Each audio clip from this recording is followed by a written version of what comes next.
तो एक वहाँ से नारा आया था जिसके बाद काफ़ी बवाल मचा था, भारत तेरे टुकड़े होंगे। ये घटना होने की बहुत साल बीत गए हैं, लेकिन अभी तक कोई दोषी सरकार को नहीं मिला। जो सरकार ये दावा करती है कि जेएनयू में एंटी नेशनल काम हो रहे हैं और ये इतनी मजबूत सरकार है, लेकिन अभी भी एंटी नेशनल लोगों को ये पकड़ नहीं पा रहे हैं, उनको सज़ा नहीं दे पा रहे हैं। हमारी ये डिमांड है, मतलब सरकार अगर ये मानती है कि जेएनयू में एंटी नेशनल काम होते हैं तो ऐसे खोज के निकाले और फिर सज़ा दे उनको। अगर ऐसी हो रही है, अगर ये सरकार की फेलियर है कि वो इनको नहीं रोक पा रहे हैं, तो सरकार को इसको और ज़्यादा अच्छे से सोचना चाहिए। अगर जेएनयू में आप देखेंगे हॉस्टल्स की हालत बद से बदतर है। ऐसे बहुत सारे रूम्स होंगे जिनमें छत टूटी हुई है, जिसमें कभी भी एक्सीडेंट हो सकता है और एक्सीडेंट्स हुए भी। बारिश में रूम्स में पानी आ जाता है।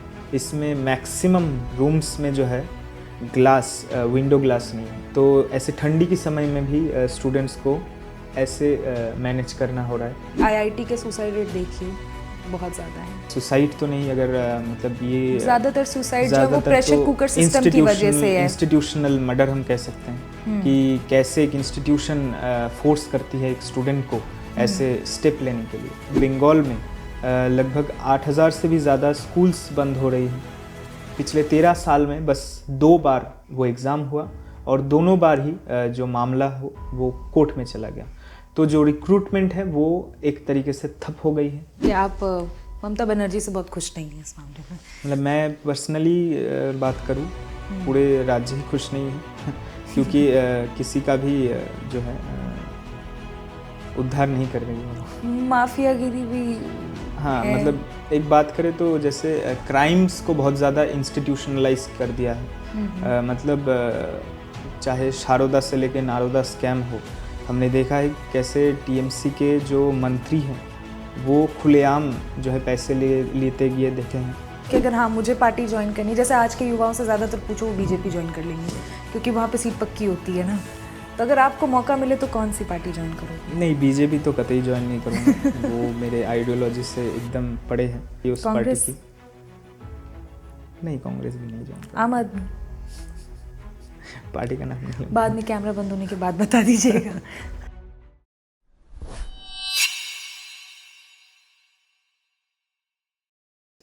Hello people, you watching the student and I am your host Ayushi. हम इस शो पे बात करते हैं स्टूडेंट्स के बारे में, उनके राइट्स के बारे में। हम न्यूज़पेपर और टीवी हेडलाइंस की न्यूज़ से थोड़ा हटकर बात करते हैं, ग्राउंड रियलिटी पर बात करते हैं। इन्हीं जैसे कुछ इश्यूज़ हैं जो हमारे पास इंडिया की सबसे प्रेस्टिजियस यूनिवर्सिटी जेएनयू में भी हैं, और उन पे बात करने के लिए हमारे पास जेएनयू से स्टूडेंट यूनियन के वाइस प्रेसिडेंट अभिजीत मौजूद हैं। Abhijit, welcome to our channel first of all.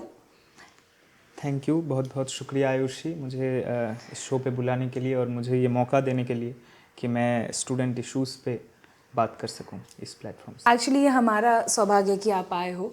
अगर जब हम बात स्टूडेंट विंग की करते हैं या फिर स्पेसिफिकली अगर बात करें जब हम जेएनयू की बात करते हैं, तो मीडिया ट्रेंड्स में JNU for very long time इसी रीज़न की वजह से था कि वहाँ पे ना हम लोग एंटी नेशनल जितने भी काम होते हैं वहाँ पे निकलते हैं, जो लीडर्स भी निकलते हैं वो एंटी नेशनल काम करते हैं। तो what do you think about it? Do you think ऐसा कुछ है कि ये सब मीडिया ट्रेंड बना दिया गया है? In your opinion what's the real course की ये सब सोच रहे हैं लोग? तो जो बात मतलब की जा रही है मीडिया के द्वारा, वो एक्चुअली जो है ये सरकार, बीजेपी जब से सरकार में आई है तब से जेएनयू के ऊपर, जेएनयू के स्टूडेंट्स के ऊपर, और ख़ास करके जेएनयू के जो स्टूडेंट्स अपनी आवाज़ उठाते हैं उनके ऊपर ये अटैक है, उनको मैलाइन करने का और किसी भी स्टूडेंट्स को एंटी नेशनल करार दे देना, और जिसका कोई बेस नहीं है। जेएनयू हमेशा से जो भी देश में जो भी इश्यूज़ होती हैं, जो रोज़मर्रा के लोगों को जो दिक्कतें होती हैं, चाहे वो खाने की हो, पीने की हो, स्टूडेंट्स का जो इशू है, उनका जो राइट है, चाहे वो फार्मर्स हो, चाहे वो वर्कर्स हो, चाहे वो महिलाएं हैं, चाहे वो पिछड़े दलित आदिवासी, उन सब की जो राइट्स हैं वो उनकी हक की बात करते हैं और करते आई है जेएनयू की स्टूडेंट्स यूनियन, जेएनयू के स्टूडेंट्स। तो इन हक के लिए जब आवाज़ उठाती हैं और जब वो सरकार के खिलाफ बोलती हैं, कोई भी एंटी डेमोक्रेटिक काम जब सरकार कर रही है लगातार, उनके खिलाफ ये आवाज़ को दबाने के लिए, आवाज़ को मैलाइन करने की एक कोशिश है कि उनको एंटी नेशनल करार कर देना, टुकड़े टुकड़े गैंग बोल के बना देना। तो ये सरासर जो है एक साजिश है, और जिनके खिलाफ जेएनयू लड़ रही थी और अभी भी लड़ रही है और आने वाले समय में और मजबूत तरीके से लड़ेगी। ये हमारा लड़ाई है और ये जारी रहेगा। अच्छा अभिजीत, मैं आपसे जब अभी ऑफ कैमरा मेरी आपकी बात हो रही थी, देन यू टोल्ड मी कि जेएनयू में आपको बाहरी पॉलिटिक्स का इन्फ्लुएंस बहुत दिखता है। मतलब आप देखो तो कहीं ना कहीं जेएनयू को काइंड ऑफ, अगर मैं आम भाषा में बोलूँ, पता नहीं कितना सही मैं आपकी बातों को समझ पाई, कि जेएनयू को डिसमेंटल करने की बहुत कोशिश कर रहे हैं। मतलब वहाँ की जो सैनिटी है स्टूडेंट्स की, जिस तरह से वो पॉलिटिक्स को देखते हैं, उसको डिसमेंटल करने के लिए बाहरी ताकतें बहुत हैं। या यूँ बोलूँ कि जो ओरिजिनल पॉलिटिकल एरा नहीं होता, वो स्टूडेंट पॉलिटिक्स स्पेसिफिकली जेएनयू की, उसको डिसमेंटल करने की बहुत कोशिश कर रही है। तो वो क्या पूरा मामला था, एक बार फिर से बताइए, so that our people can know. तो देखिए, जेएनयू हमेशा से पूरे देश भर में स्टूडेंट मूवमेंट में एक लीडिंग रोल प्ले किया है। जेएनयू के स्टूडेंट्स ने, जेएनयू का स्टूडेंट यूनियन ने, चाहे वो इमरजेंसी के दौर में हो, चाहे उसके बाद हर एक जब भी कोई भी एंटी स्टूडेंट या कोई भी एंटी डेमोक्रेटिक पॉलिसी लाई गई हो, या किसी पॉलिसी के तौर पे या किसी भी तौर पे रिप्रेशन किसी भी तबके के हो, तो उसके खिलाफ जेएनयू हमेशा आवाज़ उठाई है। और हमने देखा है हर बार कि जो सत्ते में बैठे होते हैं जो लोग, वो हमेशा चाहते हैं कि कोई भी मूवमेंट खड़ा ना हो पाए। तो स्टूडेंट मूवमेंट पे जो उनका अटैक करने की कोशिश है, ये सबसे पहले हमने देखा है कि जेएनयू जैसे यूनिवर्सिटीज़ पूरे देश भर में जो हैं, जिसमें प्रोग्रेसिव चिंता भावना को आगे रखने की बात करते हैं, लोग डिबेट डिसेंट की बात करते हैं, लोग अपने में डिसएग्री होने की बात करते हैं, लेकिन साथ साथ बातचीत करने की, उसको रिजॉल्व करने की बात करते हैं। लेकिन हमने देखा है कि कैसे पूरे देश भर में स्टूडेंट मूवमेंट पे अटैक है। खास करके हमने देखा है कि जेएनयू में कैसे यूनिवर्सिटी स्पेसिफिक अटैक है। जैसे हमने देखा है कि पिछले कई सालों में ऐसे फिल्म्स बनाए गए हैं, जैसे कश्मीर फाइल्स, जैसे जेएनयू एक कुछ ही महीने पहले रिलीज़ हुआ है, जेएनयू नाम से ही एक फिल्म बना देना, जिसको सीधे तौर पे जेएनयू को अटैक करना किया जा रहा है। अगर हम देखें कि जेएनयू का जो आइडिया है, वो यही आइडिया है कि जो अफोर्डेबल एजुकेशन है, ये हर एक का राइट है, और जिसको गवर्नमेंट को सर्व करना चाहिए। गवर्नमेंट को देश के हर एक मार्जिनलाइज सेक्शन तक जो है एजुकेशन को पहुंचाना चाहिए। और इसी आइडिया पे, इंक्लूसिव आइडिया पे जो जेएनयू चल रहा है यूनिवर्सिटी, जेएनयू का जो आइडिया है कि 268 रुपीज़, इससे भी कम होना चाहिए पैसा, लेकिन अभी तक तो 268 रुपीज़ में जेएनयू में स्टूडेंट्स पढ़ रहे हैं। इस आइडिया से जो है अभी की जो सरकार है बीजेपी आरएसएस की, उनकी दिक्कत है। वो चाहते हैं कि देश में जो बुनियादी अधिकार हैं लोगों का, रोटी कपड़ा मकान और साथ ही साथ शिक्षा और स्वास्थ्य, उन चीज़ों को कैसे बेच डालना है उनको। तो शिक्षा पे उनका हमला हमने देख रहे हैं, लगातार देख रहे हैं कि प्राइवेटाइजेशन बढ़ा जा रहा है। इस प्राइवेटाइजेशन से जेएनयू का जो आइडिया है, वो सरासर जो है दूसरे पायदान पे हम देखते हैं कि एक तरफ जेएनयू जो अफोर्डेबल एजुकेशन को सामने रखता है, और एक तरफ जो गवर्नमेंट की सोच है कि एजुकेशन को प्राइवेटाइज करना। तो ये दोनों जब आपस में टकराते हैं, तब हम देखते हैं कि ये लड़ाई किस तौर पे गवर्नमेंट लेके जाना चाहती है।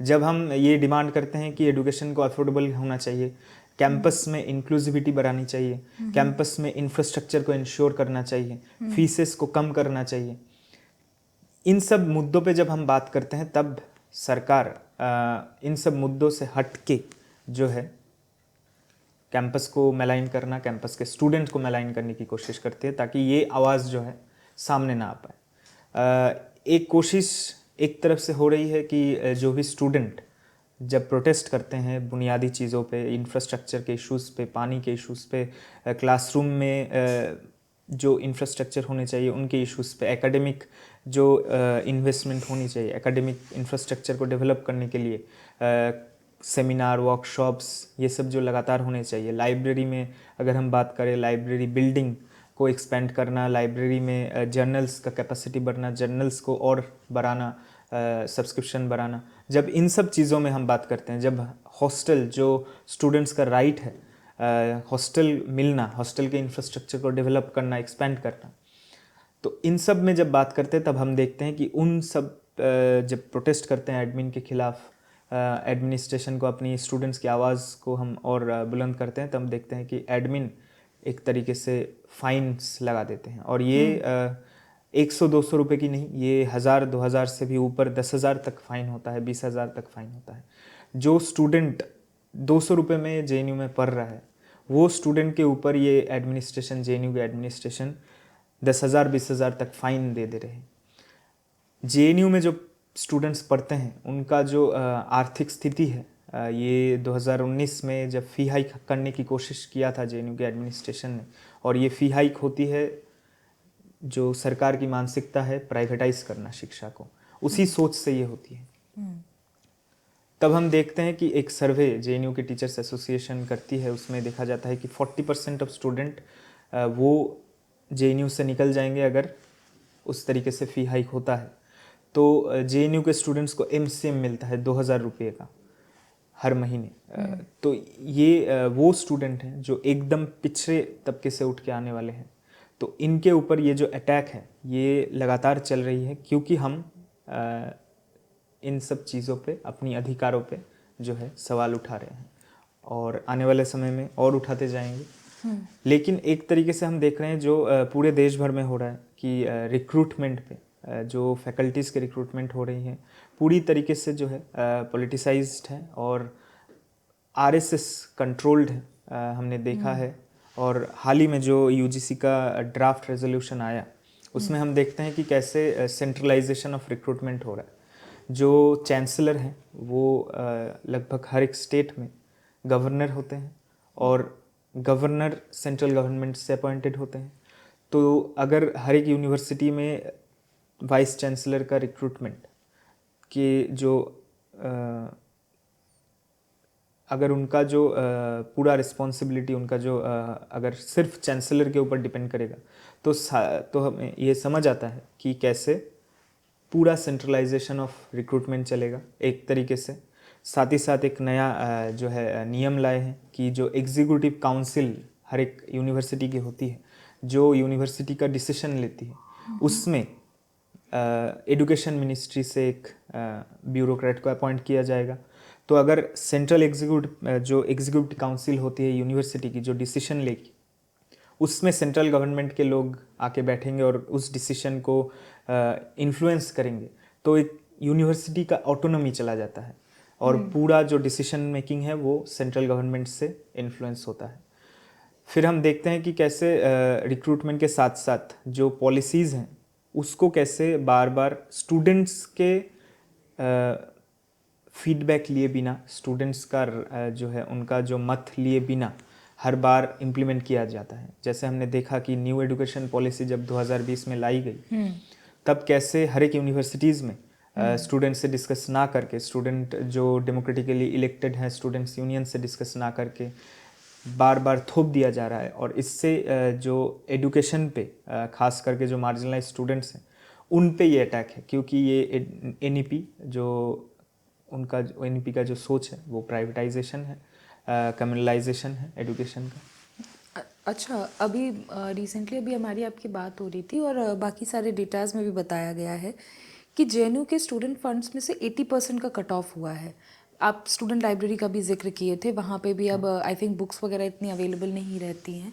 80% कट ऑफ के बाद का, आप इस कट ऑफ को एज अ स्टूडेंट भी, एज अ स्टूडेंट लीडर भी, आपको क्या लगता है, what's the psyche behind it? क्या रीज़न है, कैसा क्या साइकी है? क्योंकि ऑब्वियस ही बात है, जेएनयू जैसी यूनिवर्सिटी में फंड कट का मतलब ही होता है कि आप उनको साइकोलॉजिकली बताने की कोशिश कर रहे हो कि भाई अब यहाँ रुक जाओ, इसके आगे तुम्हारी लाइन नहीं है।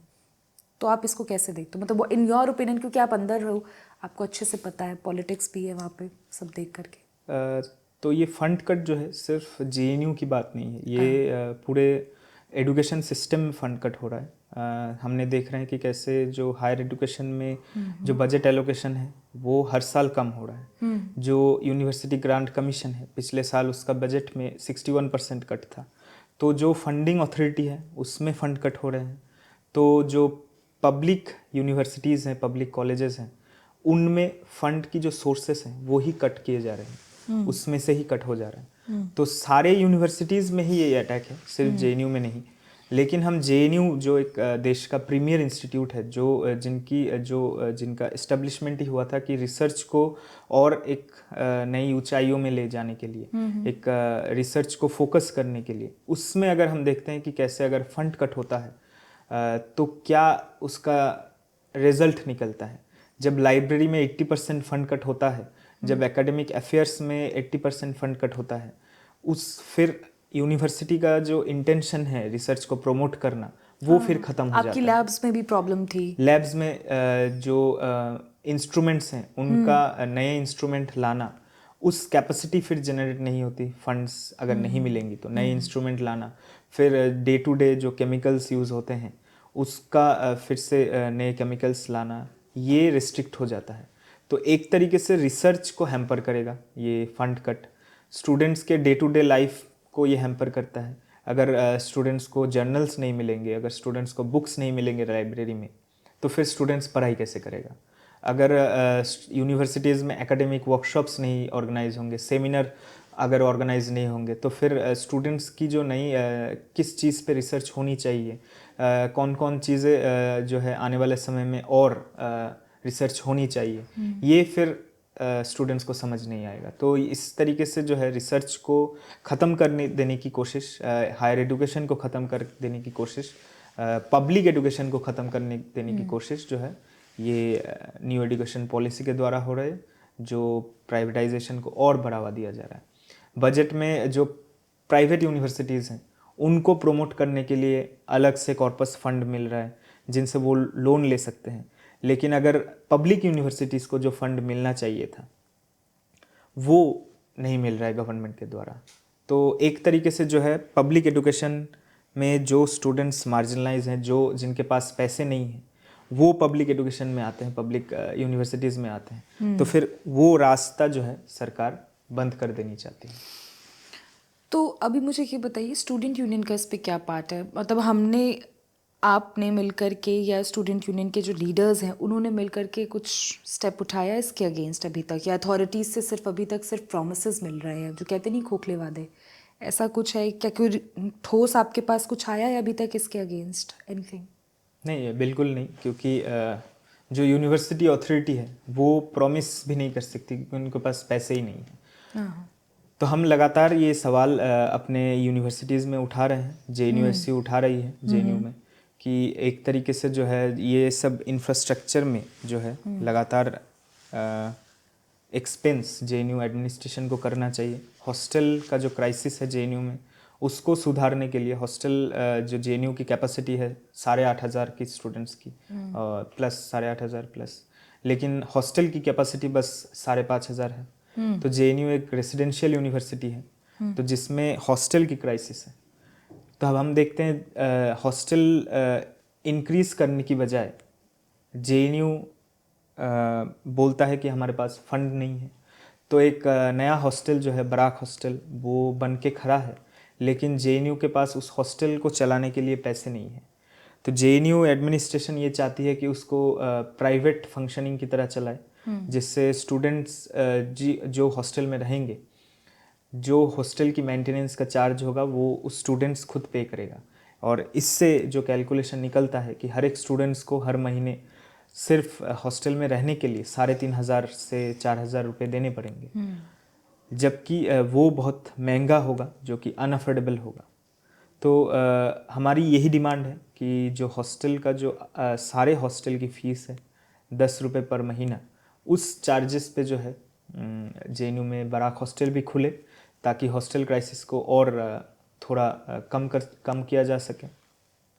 साथ ही साथ जो हॉस्टल की फैसिलिटीज़ मिलनी चाहिए, जैसे जेंडर न्यूट्रल वॉशरूम्स, अच्छे वॉशरूम्स, इन सब चीज़ों को डेवलप करने के लिए जो है और फंड बढ़ाया जा सके। तो ये जो हमारी डिमांड है यूनिवर्सिटी अथॉरिटी के साथ साथ सरकार के ऊपर भी कि वो जो है सारे यूनिवर्सिटीज़ को फंड इंक्रीज़ करे। हमारी डिमांड ये है कि बजट का 10% जो है एडुकेशन में खर्च हो, लेकिन हम देखते हैं कि 4% भी खर्च नहीं होता। तो अगर सरकार की इंटेंशन ही नहीं है कि एडुकेशन को प्रमोट किया जाए, तो फिर सारी यूनिवर्सिटीज़ क्राइसिस में रहेंगी और इसका रिजल्ट दिखेगा कि रिसर्च कम होंगे, एडुकेशन में स्टूडेंट्स जो है ड्रॉप आउट कर देंगे। इससे जो है एडुकेशन को ही हैम्पर होगा। अच्छा, अभी हॉस्टल्स की बात कर रहे थे। एक न्यूज़ जेएनयू में बहुत, मतलब जेएनयू कुछ दिन पहले सुर्खियों में बहुत आया था बिकॉज ऑफ हॉस्टल्स, आग लग गई थी। तो ये प्रॉब्लम आई थिंक ये दूसरी या तीसरी बार रिपीट हुई है। तो जो एग्जिस्टिंग हॉस्टल्स हैं उनकी भी इंफ्रास्ट्रक्चर कुछ बहुत बढ़िया चल नहीं रहा है, तो वहाँ पे भी तो ये प्रॉब्लम है ही है। इससे रिलेटेड तो कोई बात हो ही नहीं सकती। तो क्या अथॉरिटीज़ को इस पे भी कोई काम अभी नहीं करना? मतलब आप नए हॉस्टल्स जो कर रहे हो उस पर प्राइवेटाइज कर रहे हो, वो तो गलत है ही है, पर जो ऑलरेडी एग्जिस्टिंग हॉस्टल्स हैं, आप तो वहाँ रहते हो, उनकी क्या दशा है? अगर जेएनयू में आप देखेंगे हॉस्टल्स की हालत बद से बदतर है। मतलब रूम्स में ऐसे बहुत सारे रूम्स होंगे जिनमें छत टूटी हुई है, जिसमें कभी भी एक्सीडेंट हो सकता है और एक्सीडेंट्स हुए भी हैं। अगर बारिश में जेएनयू की हॉस्टल्स की हालत इतना ख़राब हो जाता है कि रूम्स में पानी आ जाता है, सीपेज होते हैं रूम्स में। फिर ऐसे अभी सर्दी का माहौल है, सर्दी का मौसम है, इसमें मैक्सिमम रूम्स में जो है ग्लास, विंडो ग्लास नहीं है। तो ऐसे ठंडी के समय में भी स्टूडेंट्स को ऐसे मैनेज करना हो रहा है कि जिसमें ग्लास नहीं है विंडो में ठीक से। फिर बारिश के समय में पानी आ जाता है रूम्स में, लेकिन फिर भी जो है स्टूडेंट्स उधर रह रहे हैं किसी भी तरीके से उधर, कि सिर्फ पढ़ाई कर सके, अच्छे पढ़ाई कर सके। लेकिन देश की नंबर 1 यूनिवर्सिटी होने का जो दावा करती है जेएनयू, वो अपने स्टूडेंट्स को एक बेटर इंफ्रास्ट्रक्चर देना ही नहीं चाहती। क्योंकि कुछ 2 साल पहले एक हादसा हुआ था साबरमती हॉस्टल में। एक स्टूडेंट्स जो हैं उनके ऊपर छत गिर गई थी। तो उसके बाद जो है 53 करोड़ यूनियन गवर्नमेंट से मिला हॉस्टल को रेनोवेट करने के लिए। लेकिन लगभग 2 साल हो गए हैं, अभी तक हॉस्टल का रेनोवेशन हुआ नहीं है। मेस से लेके बाथरूम से लेके जो भी पब्लिक स्पेसेस हैं हॉस्टल्स में, वो रेनोवेट नहीं हुए हैं। जो छोटी छोटी चीज़ें हैं कि जो दीवारें हैं उसको ठीक करना, वो नहीं हुई है।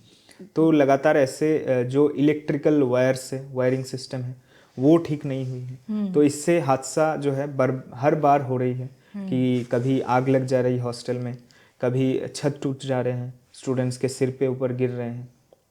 तो ये हादसा लगातार होगी अगर हॉस्टल को ठीक तरीके से रेनोवेट नहीं किया जाएगा और हॉस्टल इंफ्रास्ट्रक्चर में इन्वेस्ट नहीं किया जाएगा। लास्ट टाइम जब मैं जेएनयू हॉस्टल आई थी एक बार, तो मुझे वहाँ पे स्टूडेंट्स ने ये भी बताया कि आपको हॉस्टल्स की दीवारें भी खुद ही पेंट करानी पड़ती हैं, वहाँ पे हालात इतने ज़्यादा ख़राब हैं।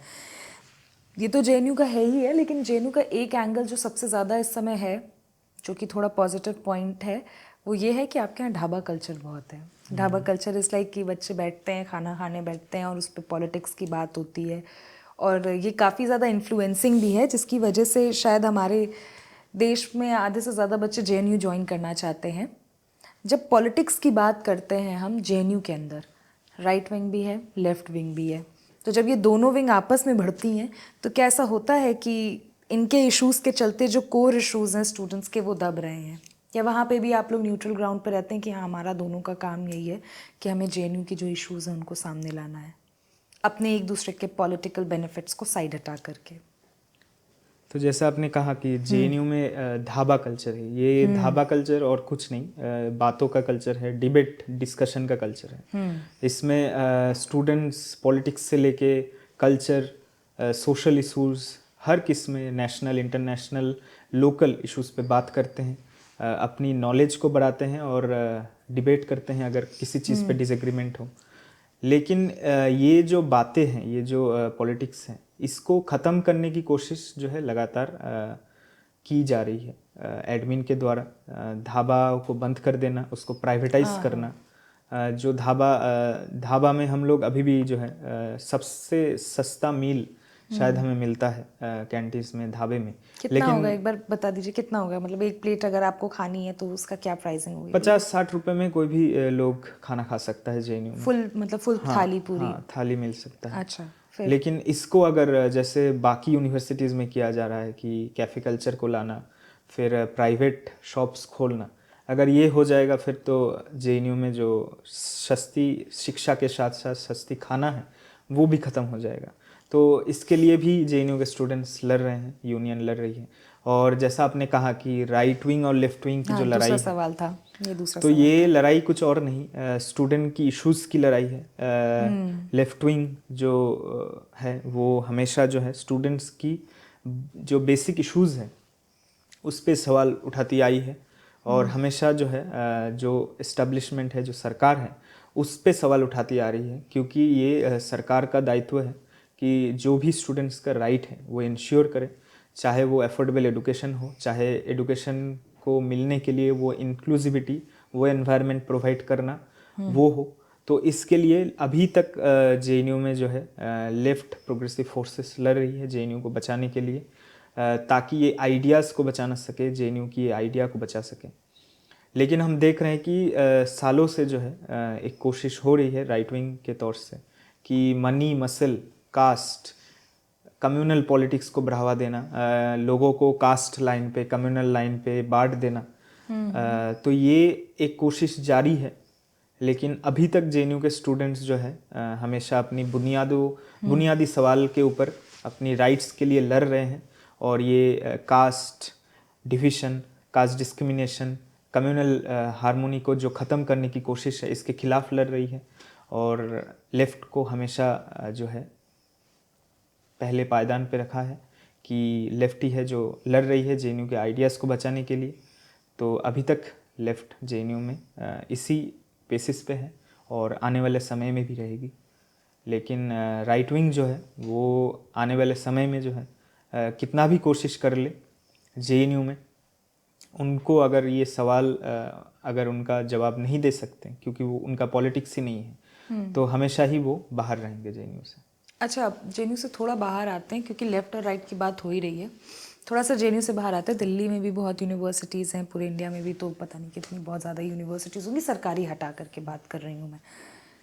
यूनिवर्सिटीज़ के बारे में, चाहे लेफ्ट और राइट, जहाँ स्टूडेंट पॉलिटिक्स हो रही है, ये ख़त्म होती नज़र आ रही है। तो अगर आपको, पहला तो आपको मुझे इस बात का जवाब देना पड़ेगा कि ख़त्म होती स्टूडेंट पॉलिटिक्स का आने वाले जनरेशन पे कैसा इफेक्ट आने वाला है। पहला सवाल ये है। दूसरा, आपको क्या लगता है कि जहाँ पे राइट विंग का दबदबा है वहाँ पे किस तरह का माहौल बना हुआ है? बिकॉज आप उस पूल में हैं, आपको पता है कि स्टूडेंट पॉलिटिक्स कैसे काम कर रही है। तो राइट विंग का दबदबा जहाँ जहाँ है वो यूनिवर्सिटीज़ में, और जहाँ पे लेफ्ट विंग है उनमें डिफ्रेंशिएट कर दीजिएगा एक बार, ठीक है? तो ये दो सवाल है मेरे आपसे। तो मतलब मैं एक चीज़ से शुरू करूँगा, जो भगत सिंह का जो मानना है कि एक स्टूडेंट का मुख्य काम वो है पढ़ाई करना, लेकिन सिर्फ पढ़ाई करना नहीं, वो समाज के बारे में उसको समझना चाहिए, और समाज को बेहतर बनाने के लिए सिर्फ सोचना ही नहीं, उसके लिए काम करना चाहिए। तो इसी आइडियाज़ पे जो है हम बिलीव करते हैं। और आपने जो सवाल उठाया कि पूरे देश भर में जो है स्टूडेंट मूवमेंट को ख़त्म करने की कोशिश हो रही है, तो स्टूडेंट यूनियन जो है एक फर्स्ट स्टेप होता है कैंपस में अपने डेमोक्रेटिक राइट्स का एक्सप्रेस करना, उसको एक्सप्रेस के साथ साथ उसको प्रैक्टिस करना। तो स्टूडेंट यूनियन का होना हर एक कैंपस में ये बहुत ज़रूरी है। लेकिन हम देख रहे हैं कि सालों से चाहे वो सेंट्रल गवर्नमेंट में कांग्रेस हो या बीजेपी हो, हमने देखा है बहुत सारे स्टेट्स में भी हमने देखा है कि कैंपसेस में, यूनिवर्सिटीज़ में स्टूडेंट यूनियन इलेक्शन को बैन कर दिया जाता है। बंगाल में भी हमने देखा है कि 2011 में जब टीएमसी की सरकार आई तो स्टूडेंट यूनियन इलेक्शन को बैन कर दिया। आईआईटीज़ में स्टूडेंट यूनियन नहीं है। तो इसका सरासर इफेक्ट जो है स्टूडेंट के ऊपर पड़ता है। कैसे पड़ता है? जो स्टूडेंट्स की बुनियादी सवाल है उन पे जो सवाल उठाने की ज़रूरत है एडमिनिस्ट्रेशन पे, वो सवाल कौन उठाएगा? वही उठाएगा जो डेमोक्रेटिकली इलेक्ट होते हैं, स्टूडेंट्स रिप्रेजेंट करते हैं। तो ये तो फर्स्ट स्टेप होता है कि स्टूडेंट यूनियन इलेक्शन को ही ख़त्म कर देना एक एक कैंपस में, ताकि कोई डेमोक्रेटिक स्पेस ही ना बन सके। क्लासरूम से लेके पूरे कैंपस तक करिकुलम डिसाइड करना ये स्टूडेंट्स का अधिकार है कि हमें कैसे कैंपस में रहना है, कैसे क्या खाना है, क्या पढ़ना है, ये डिसीजन स्टूडेंट्स खुद लेंगी और इसके लिए स्टूडेंट यूनियन की ज़रूरत है। लेकिन जो सरकारें कोशिश करती हैं हमेशा कि स्टूडेंट यूनियन इलेक्शन को ख़त्म कर देना। सेकंड सवाल मेरा ये था कि जो ये राइट विंग का दबदबा जहाँ जहाँ है, क्योंकि अभी आपने बाद में बोला ना कि राइट विंग वाले ये इन्फ्लुएंस करते, तो आपको क्या लगता है जहाँ पे अपना जेएनयू को उठा लीजिए, यहाँ पे लेफ्ट है, यहाँ राइट की तो वैसे भी एग्जिस्टेंस ज़्यादा होती नहीं है, लेफ्ट और राइट जहाँ पे राइट का दबदबा होता है वो यूनिवर्सिटी की शक्ल कैसी होती है? मतलब दिल्ली में ही हम देख सकते हैं, अगर जेएनयू और डीयू को हम मिला लें तो जैसे डीयू में भी स्टूडेंट यूनियन है, डूसू जो है वो बहुत सालों से राइट विंग चला रही है, एबीवीपी बहुत सालों से उसमें डूसू लीड कर रही है। इस बार प्रेसिडेंट एनएसयूआई इस बार एनएसयूआई आई है। हाँ। लेकिन अगर आप देख लें कि डीयू और जेएनयू का जो कल्चर है, मैं दो यूनिवर्सिटी को कंपेयर नहीं कर रहा हूँ, मैं दोनों यूनिवर्सिटी में जो डिफरेंस की बात हो रही है, डेमोक्रेटिक स्पेस है उसकी अगर कंपेयरिंग करूँ, जो पॉलिटिक्स है उसका अगर कंपैरिजन करूँ, तो साफ साफ एक डिफरेंस दिखता है कि जेएनयू में अभी तक स्टूडेंट्स की बुनियादी सवालों पे जो है यूनियन लड़ती है, लेकिन डूसू एक भी स्टूडेंट्स का इशू उठाया नहीं है। हमेशा यूनियन इलेक्शन से पहले आते हैं, बहुत सारे वादे करती है, लेकिन हम देखते हैं कि जेएनयू में जो सवालें होती हैं कि जो हॉस्टल का इंफ्रास्ट्रक्चर के ऊपर सवालें हों, लाइब्रेरी इंफ्रास्ट्रक्चर के ऊपर सवाल हों, जो जब फ़ी हाइक होती है तब जेएनयू में क्या कैसे उसको स्टूडेंट्स रेज करते हैं, रेजिस्ट करते हैं। लेकिन अगर हम देख लें कि डीयू में जब फ़ी हाइक हो रही है, हर साल हर एक कोर्सेस में, कॉलेजेस में हम देखते हैं कि फ़ी हाइक होती है। किसी किसी कोर्स का फ़ी जो है सेमेस्टर 20,000 से लेके 30,000, और कुछ कुछ कोर्सेस जो जैसे सेल्फ फाइनेंसिंग कोर्सेस इंट्रोड्यूस्ड हो जाते हैं डीयू में, जिनकी फ़ीस लाख से 1.5 लाख होती है, उस पे डूसू कभी सवाल नहीं उठाता। जो स्टूडेंट जो इश्यूज फेस करते हैं फ़ी हाइक से लेके कैंपस इंक्लूसिविटी की, कैंपस में डिस्क्रिमिनेशन अगर होती है, उन सब सवालों पे कैसे रिएक्ट करना, तो ये चीज़ जेएनयू और जिसमें लेफ़्ट यूनियन में रहा है बहुत साल, और डीयू जिसमें right wing forces, right wing student organisations जो हैं यूनियन में रहे हैं, ये साफ साफ दिखता है कि अगर लेफ़्ट फोर्सेस यूनियन में रहे तो कैसे कैंपस चलता है, कैंपस में कैसे डेमोक्रेसी बनी रहती है, कैसे इंक्लूसिव होता है, और अगर राइट विंग स्टूडेंट यूनियन में होता है तो कैसे कैंपस चलती है और कैसे उस स्पेस को वो बनाना चाहते हैं। कैसे हमने देखा है कि डीयू में जब इलेक्शन होता है तो उनका पहला सवाल होता है कि जो कैंडिडेट्स हैं वो कौन से जाति से आते हैं, कौन से धर्म से आते हैं। लेकिन जेएनयू में कभी भी अभी तक क्योंकि राइट विंग फोर्सेस का अभी तक दबदबा नहीं है, तो इन सवालों पे यूनियन इलेक्शन नहीं लड़ा जाता। इन सवालों पे जाता है कि यूनियन आके कौन से मुद्दे सॉल्व करेगी, स्टूडेंट्स के इशू कौन से इश्यूज़ पे बात करेगी। तो आने वाले समय में भी, लेकिन डीयू में भी हम देख रहे हैं कि लेफ़्ट फोर्सेस इंक्रीज़ कर रहे हैं, तो स्टूडेंट्स का जो इशू है उस पर वो काम कर रहे हैं। और हाल ही में जो डूसू यूनियन इलेक्शन हुआ उसमें जो left as a alternative force बहुत अच्छे से उभर के आई है। जो एसएफआई जनसेक पे लड़ी थी, 9,000 वोट वो लाई है, और जो जीते हैं एनएसयूआई से उनको 20,000 के करीब वोट आई है। तो धीरे धीरे जो है ये डिफरेंस कम हो रही है। डूसू में भी डीयू में भी लेफ़्ट एज ऑल्टरनेटिव फोर्स उभर के आ रही है, और हम होप करते हैं कि आने वाले समय में और लेफ़्ट अच्छे काम करेगी और कभी इलेक्शन भी जीतेगी। अच्छा, अभी मेरे पहले सवाल में ही मैंने आपसे पूछा था जिसमें आपने बोला था कि टुकड़े टुकड़े गैंग बोल देते हैं हम लोगों को, ये करते हैं। एक्चुअली जब हम लोग जेएनयू को देखते हैं तो एक वहाँ से नारा आया था जिसके बाद काफ़ी बवाल मचा था, भारत तेरे टुकड़े होंगे। जेएनयू के ही स्टूडेंट विंग, मतलब जेएनयू से ही स्टूडेंट पॉलिटिशियंस ने इस तरह से कहा था। आप इन सबको कैसे देखते हो? What do you think about all these things कि ये चीज़ें जो हैं, क्या ये लोग हैं, कुछ पर्टिकुलर सेगमेंट है जो जेएनयू की इमेज ख़राब कर रहा है, या वहाँ पे कुछ लोग हैं जो इस तरह की सोच रखते हैं? नहीं, जो ये आप जो चीज़ की बात कर रहे हैं कि जेएनयू के टुकड़े, भारत तेरे टुकड़े होंगे टुकड़े होने की बात जेएनयू से ऐसे आवाज़ उठी थी, तो ये जो कॉन्स्पिरेसी है जेएनयू के खिलाफ, तो वो ही ये कॉन्स्पिरेसी से आती है, क्योंकि अभी तक जो सरकार है, ये घटना होने की बहुत साल बीत गए हैं, लेकिन अभी तक कोई दोषी सरकार को नहीं मिला। जो सरकार ये दावा करती है कि जेएनयू में एंटी नेशनल काम हो रहे हैं और ये इतनी मजबूत सरकार है, लेकिन अभी भी एंटी नेशनल लोगों को ये पकड़ नहीं पा रहे हैं, उनको सज़ा नहीं दे पा रहे हैं। बहुत सारे जेएनयू के स्टूडेंट्स अभी भी जो है यूएपीए में उनको जेल में भर दिया गया है, लेकिन उनकी ट्रायल नहीं हो रही है। जैसे उमर खलीद की हम बात कर सकते हैं, जैसे शर्जील इमाम की बात कर सकते हैं। उनका अभी 4 साल से ज़्यादा हो गया है, लेकिन अभी तक ट्रायल नहीं चल रही है उनकी। तो हमारी ये डिमांड है, मतलब सरकार अगर ये मानती है कि जेएनयू में एंटी नेशनल काम होते हैं, तो ऐसे खोज के निकाले और फिर सज़ा दे उनको, अगर ऐसी हो रही है। अगर ये सरकार की फेलियर है कि वो इनको नहीं रोक पा रहे हैं, तो सरकार को इसको और ज़्यादा अच्छे से सोचना चाहिए।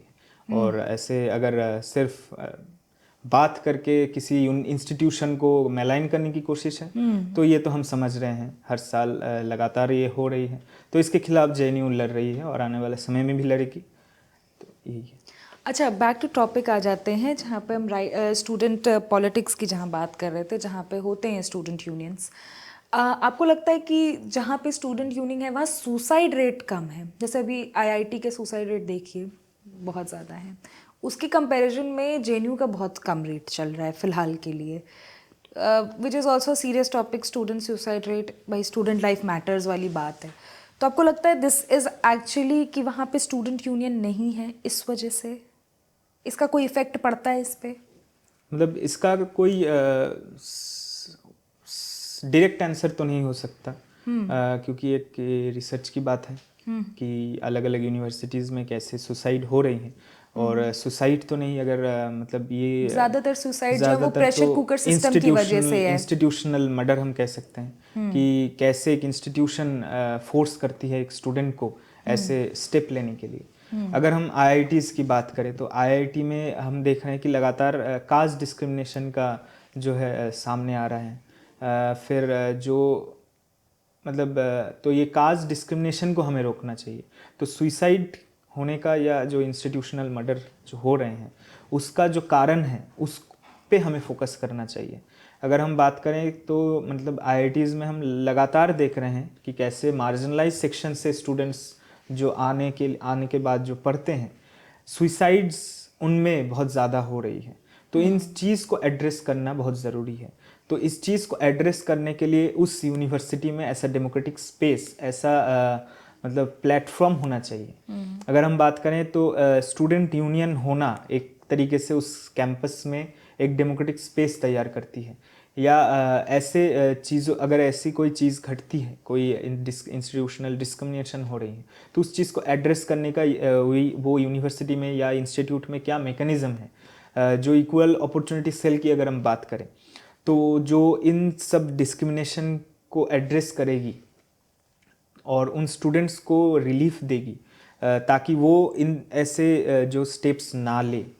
लेकिन हम जानते हैं कि जो असल में हालत है, हम सेंट्रल यूनिवर्सिटीज़ की भी बात करें और आईआईटी या किसी भी इंस्टीट्यूट की बात करें, तो ये इक्वल अपॉर्चुनिटी सेल बहुत कमज़ोर है और उनमें स्टूडेंट रिप्रेजेंटेशन बहुत नहीं है, बहुत कमज़ोर है। अगर है भी तो वो भी बहुत मिनिमल है, उसकी भी बहुत लिमिटेशन है। तो हमें इंस्टीट्यूशनल तरीके से इन चीज़ों पे काम करना बहुत ज़रूरी है, ताकि ऐसी कोई घटना ना घटे। जैसे हैदराबाद में जो घटना हुई थी रोहित भेमुला के साथ, जिसने पूरे देश को जो है चरमरा दिया था, और हैदराबाद के साथ साथ पूरे देश भर में जेएनयू में एक डिमांड उठी थी रोहित एक्ट को इम्प्लीमेंट करना, रोहित एक्ट बनाना और उसको इम्प्लीमेंट करना, जो कि किसी भी इंस्टीट्यूट में अगर ऐसे कोई डिस्क्रिमिनेशन होता है तो उसको कड़ी से कड़ी सज़ा दिया जाएगा। लेकिन अभी तक रोहित एक्ट को इम्प्लीमेंट किया नहीं गया। तो हमें ये समझना पड़ेगा तो कैसे जो है इंस्टीट्यूट में जो गवर्नमेंट है, जो अथॉरिटी है, वो नहीं चाहती ऐसे चीज़ों को एड्रेस करना, तो हमें ये बहुत ज़रूरी है कि एक यूनाइटेड तरीके से जो है इन सब फोर्सेस को रोकने के लिए एक मूवमेंट खड़ा करना, और वही एड्रेस करेगा, वही फिर रिजल्ट होगा कि सुइसाइड्स कम होंगे, क्योंकि स्टूडेंट्स के इश्यूज रिजॉल्व होंगे। तो मतलब कहीं ना कहीं आप इस बात से अग्री करते हैं अगर स्टूडेंट यूनियन हुआ तो मे बी सुसाइड रेट्स जो हैं वो कम हो सकते हैं। अच्छा, आप खुद भी वेस्ट बंगाल से आते हैं और वहाँ पे टीएमसी की सरकार है, जिसके बारे में बाहर खबरों में भी छपता है, टीवीज़ में भी आता है, और लोगों के पर्सनल लोगों ने एक्सपीरियंसेस भी बताए हैं। आप वहाँ एज अ रेजिडेंट रह चुके हैं, बहुत समय से आप वहाँ रह रहे हैं, आपका एक्सपीरियंस वहाँ पे क्या रहा है? ये जो जितनी बातें बोली जाती है ममता बनर्जी को लेकर के, एकदम से टॉपिक चेंज हुआ है बट बिकॉज चूंकि पॉलिटिक्स बात हो रही है ऑल ओवर इंडिया की, तो मैंने इस वजह से इस क्वेश्चन उठाया है। आपको क्या लगता है वहाँ पे आपका as a experience as a residence of West Bengal क्या है? ये सच है यहाँ पे जो बताते हैं? तो देखिए, मैं बंगाल से आता हूँ, और मैं बंगाल में मेरी जो पढ़ाई लिखाई हुई है वो गवर्नमेंट स्कूल में हुई है। लेकिन तो ये इसलिए हुई है कि जो पिछली सरकार थी वो एडुकेशन पे काम कर रही थी, उसको बेहतर करने की कोशिश कर रही थी, जो लेफ्ट की सरकार थी। लेकिन जब ये टीएमसी गवर्नमेंट आती है तो पहली अटैक जो होती है वो एडुकेशन सेक्टर में वो करती है। एडुकेशन सेक्टर को फ्लरिश करने के लिए स्टूडेंट्स के साथ साथ जो है टीचिंग का एक बहुत महत्वपूर्ण जो है वो रिस्पॉन्सिबिलिटी रहती है। लेकिन हम देखते हैं कि 2011 के बाद जैसे पहले टीचिंग रिक्रूटमेंट होता था एसएससी एग्ज़ाम के द्वारा, वो एकदम से इरेगुलर हो गया, और पिछले 13 साल में बस 2 बार वो एग्ज़ाम हुआ, और दोनों बार ही जो मामला हो वो कोर्ट में चला गया। तो जो रिक्रूटमेंट है वो एक तरीके से ठप हो गई है, और जो नेशनल लेवल की पॉलिसीज़ आ रही हैं कि कॉन्टेक्चुअलाइजेशन को बढ़ावा देना, तो वो एडुकेशन सेक्टर में बंगाल में भी हो रही है कि जो परमानेंट रिक्रूटमेंट है वो बंद हो गई है, और पैरा टीचर्स और कॉन्टेक्चुअल टीचर्स को लाया जा रहा है। अगर मैं बात करूँ तो बंगाल में लगभग 8,000 से भी ज़्यादा स्कूल्स बंद हो रही हैं।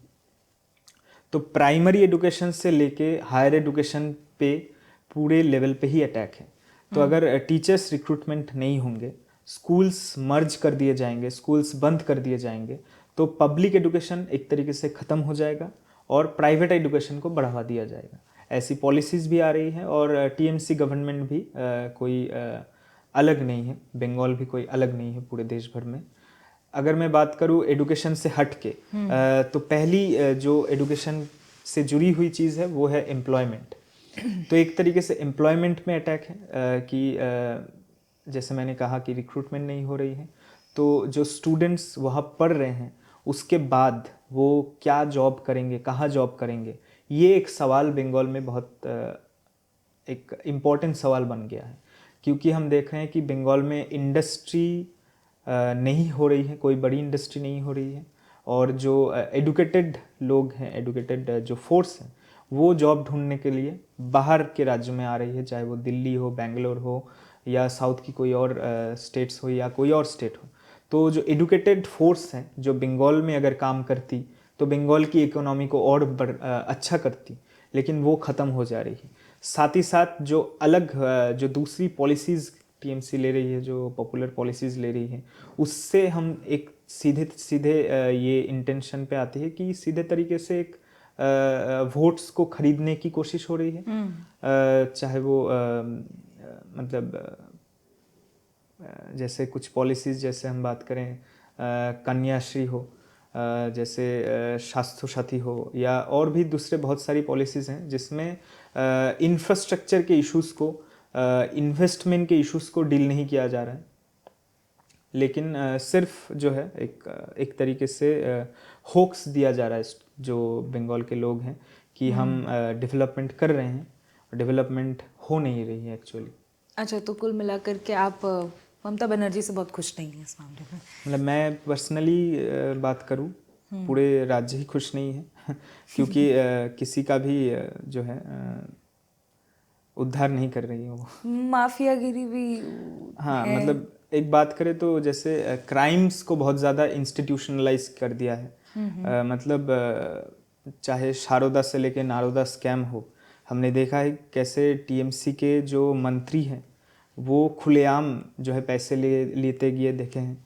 फिर जो मिनिस्टर्स हैं, चाहे वो फूड मिनिस्टर हो, चाहे वो एजुकेशन मिनिस्टर हो, या टीएमसी के बड़े नेता हो, या एमपी जो अभिषेक बनर्जी हैं जो ममता के नेफ्यू हैं, वो भी लगातार डिफरेंट स्कैम्स के एलिगेशंस उन पे लग रहे हैं। लेकिन उनका कोई भी जो है सामने नहीं आ रहा है, उनको सज़ा नहीं मिल रहा है। स्कैम्स का एंड तक कोई रिजल्ट हमें नहीं निकल पा रहा है, चाहे वो सीबीआई जांच कर रही हो, चाहे वो बंगाल की पुलिस जांच कर रही हो।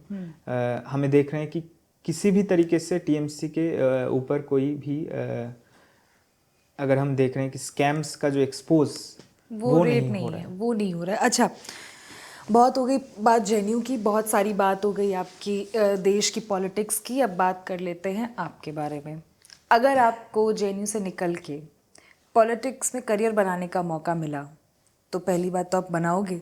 दूसरी चीज़, अगर आपको आपकी मर्ज़ी की कोई भी पार्टी ज्वाइन करने को मिल रही है, वहाँ से आपको टिकट भी मिल रहा है, तो आप कौन सी पार्टी ज्वाइन करोगे? मैंने अभी पॉलिटिक्स मतलब जेएनयू से बाहर निकल के कोई भी पार्टी ज्वाइन करने का सोचा नहीं है। फिर भी एक कभी डिसाइड करो कि अगर हाँ मुझे पार्टी ज्वाइन करनी है, जैसे आज के युवाओं से ज़्यादातर पूछो वो बीजेपी ज्वाइन कर लेंगे क्योंकि वहाँ पे सीट पक्की होती है ना। तो अगर आपको मौका मिले तो कौन सी पार्टी ज्वाइन करोगे? नहीं, बीजेपी तो कतई ज्वाइन नहीं करूँगा। वो मेरे आइडियोलॉजी से एकदम परे हैं। लेकिन अभी मैं अपनी पीएचडी में फोकस कर रहा हूँ और मैं एकेडमिक्स में रहना चाहता हूँ। अच्छा।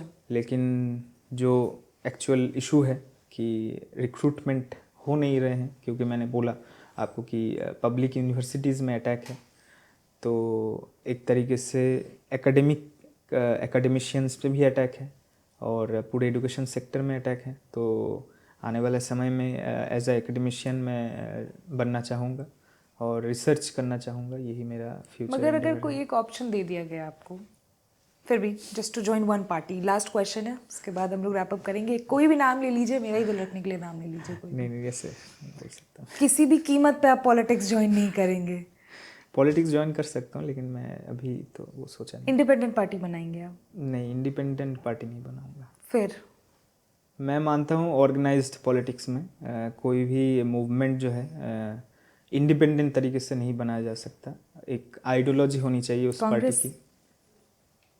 नहीं, कांग्रेस भी नहीं ज्वाइन करूँगा। आम आदमी पार्टी का नाम नहीं। बाद में कैमरा बंद होने के बाद बता दीजिएगा। तो आजकल हम लोग जब यूनिवर्सिटीज़ की बात करते हैं, स्पेसिफिकली टॉकिंग अबाउट जेएनयू, वहाँ पे विमेन सेफ्टी को लेकर के भी बहुत बड़ा इशू है। हालांकि ये इशू तो ऑल ओवर इंडिया में है, कॉलेज और इंस्टीट्यूट ये बचे हुए नहीं है कोई इनसे। What do you think about it? ये कैसे देखते हो? देखिए, जो वुमेन सेफ्टी की बात है, जो कैंपसेस हैं वो सबसे पहले जेंडर सेंसिटिव होने चाहिए। हम जो स्टूडेंट्स हैं जब कैंपसेस यूनिवर्सिटीज़ में आते हैं, तब हम जो समाज से आते हैं हर एक की वो जो आइडियाज़ हैं वो हम साथ में लेके आते हैं। लेकिन कैंपसेस में आने के बाद हमें किस तरीके से जो है जेंडर सेंसिटिव होनी चाहिए वो समझ देना एक इंस्टीट्यूशन के लिए बहुत ज़रूरी है। और इसके लिए जेएनयू में जो जेंडर जस्टिस की मूवमेंट रही है कि जेएनयू के स्टूडेंट्स ने एक ऐसी बॉडी बनाई थी, gender sensitisation committee against sexual harassment. ये 2000 में स्टूडेंट्स ने लड़के लाई थी जेएनयू के स्टूडेंट्स यूनियन ने। तो इसका ये जो बॉडी था ये बहुत ज़्यादा डेमोक्रेटिक था, जिसमें स्टूडेंट जो ये विशाखा जजमेंट के बाद वो उससे इंस्पायर होकर फिर जीएसके जैसी बॉडी आई, तो जिसमें यूनिवर्सिटी जो एक वर्क प्लेस है, जो फैकल्टीज़ हैं, जो नॉन टीचिंग स्टाफ्स हैं उनके लिए और स्टूडेंट्स के लिए जो ये प्लेस है, इसमें सेक्सुअल हैरेसमेंट को और जेंडर सेंसिटिविटी को कैसे जो है एड्रेस करनी चाहिए, इसके लिए एक ऐसी बॉडी बनी थी जिसका प्राइमरी रोल था जेंडर सेंसिटाइजेशन। और जो ये बॉडी करती थी कि हर एक स्टूडेंट जो कैंपस में एनरोल होता था उसके लिए बाइंडिंग था कि वो जेंडर सेंसिटाइजेशन का वर्कशॉप अटेंड करे। साथ ही साथ अगर ऐसी कोई केसेस आती थी तो ये कमिटी ऐसी बनाई गई थी कि जो स्टूडेंट्स रिप्रेजेंटेटिव होंगे, जो फैकल्टी रिप्रेजेंटेटिव होंगे, जो नॉन टीचिंग स्टाफ से रिप्रेजेंटेटिव होंगे, वो सब इलेक्टेड मेंबर्स होंगे। ये इन सब कॉन्स्टिट्यूएंसी से इलेक्टेड होके आएंगे।